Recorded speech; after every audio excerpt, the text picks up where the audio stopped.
जोरदार तालियां बजाइएगा।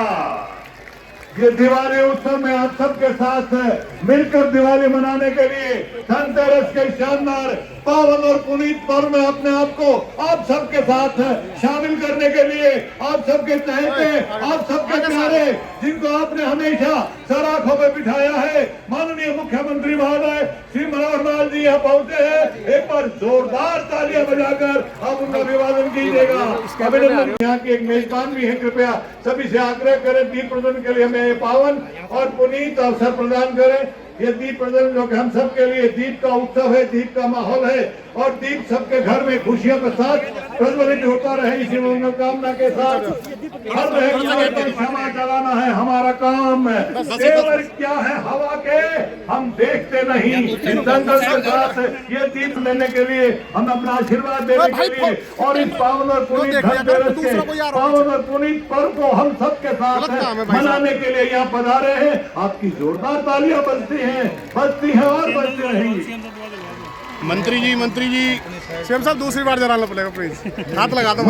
सरस्वती जो के सुर और ताल की देवी है, उनके निमित्त ये दीप प्रज्वलन या कुंदेन्दु तुषारहार सीएम साहब दूसरी बार लगा दो, दूसरी बार या वीण आवर्धन मंडित करा या श्वेत पद्मासना या ब्रह्मचुत शंकर भगवती भी देव सदा वंदिता सा माम पातु भगवती सरस्वती निश्चेत जाग।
जो सूरजकुंड में दिवाली का जो मेला ये पहली बार शुरू किया गया था, 3 नवंबर को शुरू किया था इसको, और आज इस रूम में इस दिवाली मेले के अवसर पर बहनों को पुनः आज निमंत्रण दिया गया था।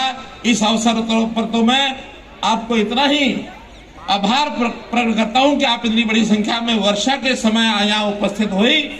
अभी आपको जाते समय जैसे हमने उस दिन तीज के दिन एक थैला दिया था, आज उसी प्रकार से आपको यहाँ को एक दीपक मिलेगा, आपको यहाँ एक कैलेंडर मिलेगा, अन्य जो सामान मिलेगा आपको अपने साथ लेकर जाना है। इस दीपक का उपयोग दीप माला की तरह हम जो दिवाली का जो मेला आज हो रहा है, यहाँ आज हम कर रहे हैं अयोध्या में, हमको मालूम है आज से शुरू होकर और 22 जनवरी तक ये मेला लगातार चलने वाला है भगवान रामचंद्र जी के जन्म स्थान पर। और उस दिन प्रधानमंत्री जी स्वयं उस मेले का तो एक प्रकार से उस भगवान राम के मंदिर का और उद्घाटन करेंगे। वो दिन हमारे लिए एक और नई दिवाली होगी, तो उसके लिए भी मैं आपको अग्रिम बहुत बहुत बधाई देता हूं। और एक निवेदन आपसे करते हुए कि जो आपको कैलेंडर मिलेगा, उस कैलेंडर में सब छुट्टियां, सरकारी छुट्टियां लिखी होती हैं। जो बात मैंने करनाल में दोहराई थी वो यहाँ दोहरा रहा हूं कि हम लोगों को जो उस समय कैलेंडर मिला था अंत्योदय मेले के अंदर, सब छुट्टियां होने के बाद अगले वर्ष के अंदर 2 छुट्टियां और नई होने वाली हैं। उनकी तिथि हमको पता नहीं, आज की डेट में उसका विषय लिखा हुआ नहीं है, लेकिन जो 2 छुट्टियां होंगी सरकार करेगी, केंद्र सरकार करेगी, उन 2 छुट्टियों के घोषित होते ही आप सिर्फ गोल लगा देना। उस गोल लगाने के बाद उस तिथि को याद रखना और उस दिन क्या करना है आप लोग स्वयं निर्णय करना, क्या उसमें करना है। एक छुट्टी होगी जिस दिन लोकसभा नरेंद्र मोदी जी का चुनाव, लोकसभा के नाते वो चुनाव होगा, वो तिथि आएगी। एक उसके बाद विधानसभा का चुनाव जिस दिन होगा हरियाणा का, एक छुट्टी वो आएगी, उसको गोल कर लेना। तो इसलिए मेरी बहनों, उन 2 दिनों पर क्या करना है आप लोग इस भाई को भी याद रखना, हरियाणा की प्रगति को याद रखना, जो 9 साल में केंद्र सरकार ने किया, जो हरियाणा सरकार ने किया।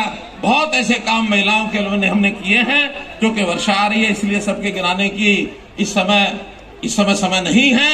मैं तो आपको निश्चित रूप से फिर से बधाई देते हुए अपनी बात को समाप्त करता हूं कि आपको दीपावली की, आपको आज धनतेरस की, छोटी दीपावली और उसके बाद गोवर्धन पूजा और भैया दूज, ये 5 दिन का लगातार चलने वाला उत्सव, इसकी बहुत बहुत बधाई, बहुत बहुत शुभकामनाएं। की प्राथमिकता रही है। महिलाओं के सशक्तिकरण का अर्थ है महिलाओं की आर्थिक, सामाजिक और शैक्षणिक तरक्की को बढ़ावा देने से है, जिसमें उनका सामाजिक स्तर और जीवन स्तर और भी बेहतर हो सके। आप सब बैठ जाइए, सबको दीप वितरित किए जाएंगे। आप बैठिए, ज्यादा जोर की बारिश नहीं है। मैं इतना कहते हुए अपनी बात को समाप्त कर रहा हूं।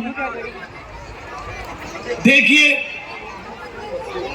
जो महिलाएं समृद्ध होती हैं तो भारत समृद्ध होता है, दुनिया समृद्ध होती है। और उनका आर्थिक सशक्तिकरण, विकास को बढ़ावा देना। मैं ज्यादा कुछ नहीं कहते, उतना कहना चाहूंगा।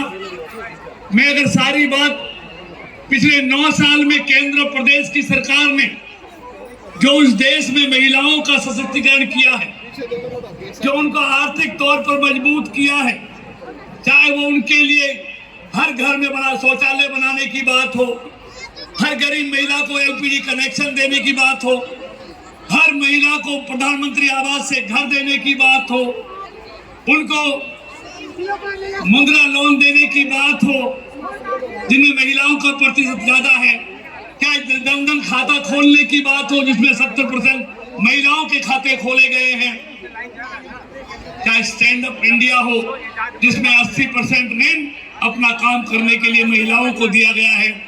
इन सब से देश की महिलाओं को सशक्त करने का काम मोदी और मनोहर जी की सरकार ने किया है।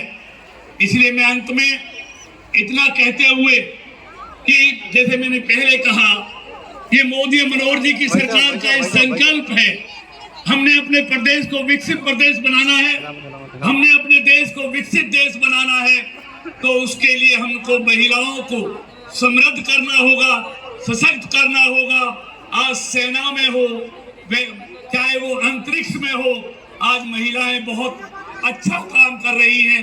इसलिए मैं एक बार पुनः इस दीप उत्सव के मौके पर आप सबकी तरफ से माननीय मुख्यमंत्री का अभिनंदन और स्वागत करते हुए अपनी बात को समाप्त कर रहा हूं। बहुत बहुत धन्यवाद।